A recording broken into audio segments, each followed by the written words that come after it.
So let's talk about the election process. When Trump was talking about the media, the polls, everything was going to be rigged, and he says if he didn't win, then it was rigged, and he really believed that it was rigged, and he kind of observed maybe that it was rigged to a way, and he told us all to our faces. He told it to America that it's rigged, and his supporters really believe in this large distrust of the media, large distrust of the polling and election system, and they all think that it's rigged. And now his supporters think it's rigged, but Hillary's supporters and Bernie's supporters before we even polled for the president of the United States, when Bernie Sanders was up, people thought it was rigged because Bernie didn't get from the primaries to being elected to be the president for the Democratic candidate there, and they thought that it was rigged too. So we have two sides, and we have a common ground is that both sides are saying it's rigged. So we have Trump saying it's rigged, we have the Bernie supporters saying it's rigged, and now we have Hillary supporters saying it's rigged. So we have a large population of people who are saying that the voting system is rigged, and we have a large population of people who are saying that America's divided and we're always going to be divided and there's no way to fix that. So we have a lot of people who feel marginalized because when you have something that feels rigged, you feel like it's an unfair game. You feel like it's an unfair boss, something that's impossible to beat, something impossible to break down. So the first thing that we need to act on today to make tomorrow better is to find a better way of voting. And the Electoral College, which is something that Trump even talked about being rigged, is kind of an older process that dates hundreds of years back. And maybe it's time that we change that. But before we even talk about changing an institution, we need to talk about how we changed voting altogether.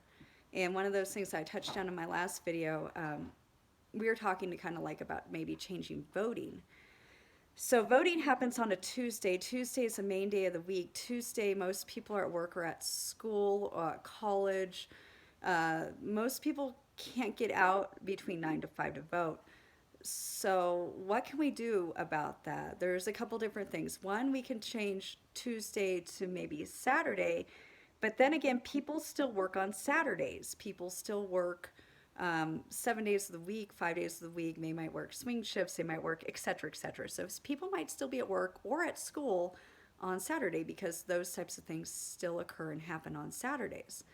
So what can we do is that we need to make voting a holiday. We need to make voting a national holiday. Voting day needs to be a day where every American gets off, and every American can take off without repercussion. So we can have a day to where we vote, kind of like Thanksgiving. It's a day where everyone's off. Thanksgiving is a great day, and it's a great day that we give thanks to one another and thanks to everything. Voting day should be a very serious day too, because it's a day that we're deciding our futures. We're deciding our futures for not just our generation, but for generations of our children, and a more broader scale for even the global scale, because the whole world watched what's happening with this 2016 election. The whole world almost crumbled. Stocks tumbled. We lost millions or billions of dollars in Australia. I mean, the whole world was watching. Some people celebrated and some people mourned. So the whole world is watching us, and I think the one of the things that we need to do as Americans, if we want democracy to be taken seriously, we need to take democracy seriously here too. So a bipartisan movement that I think that everyone can agree on, because both sides believed it was rigged, is that we need to have a national voting day, and we need to call for voting to happen to where we get the day off and we get a national voting holiday. And that day could still be traditionally on Tuesday if people like a traditional aspect. And we could just say that Tuesday in November that we are going to have a day where no one needs to work and no one needs to go to school. Today we need to focus on America. We need to focus on our homes. We need to focus on our families, and we need to make a choice today to do what's right. And we need to take our time off to reflect and to make this choice happen.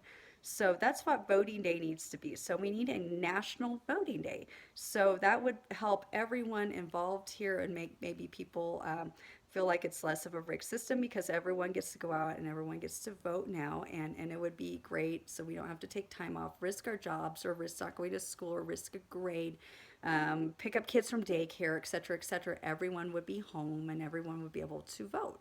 So let's work on that together. I think that we need to start thinking of ideas from both sides, from both Republicans and Democrats, and that we need to amend and bridge people together so people don't feel marginalized at all. So I think one way to do that is to start with the very core of how this happened, and we need to start asking for a national voting day. And then we can move on to asking for things like amendments to the Electoral College, et cetera, et cetera. And moving forward from there, we need to move forward and we need to heal America. We don't need to be going back. We don't need to be fighting, and we don't need a civil war. What we need to do is heal everyone involved, because I don't think anyone wants violence, and no one wants to feel marginalized, discriminated against, and hurt. So thank you for watching. You can see more of my videos on youtube.com/Lily's Sizzling. Thank you.